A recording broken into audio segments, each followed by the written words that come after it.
Hi guys, good morning sa inyong lahat. Ayan, malamig dito sa aking kusina. Alam nyo guys, malamig na talaga ngayon dito kaya kailangan talagang mag-sweater. Tingnan nyo ang taas ng araw guys, pero yung hangin malamig. Talagang yung feel na feel mo yung lamig ng hangin ba na umaano sa katawan mo. So, ngayon dahil naghihimay ako guys, hindi pa ako tapos magluto. So, mga time check, mga malapit na dito guys, mag 10:30. So, ayan, naghihimay ako nitong mga gulay namin kasi magbo-boil ako ng aming broccoli. Ayan. Ayan guys, oh, yung broccoli, ayan.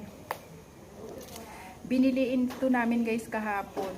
Tingnan nyo naman guys, sariwang-sariwa. So, ito talaga guys yung season na magsasawa na naman kami dito sa pagkain ng mga broccolis guys. Kasi tingnan nyo naman, oh, sariwang-sariwa talaga guys at talagang manamis-namis siya. So by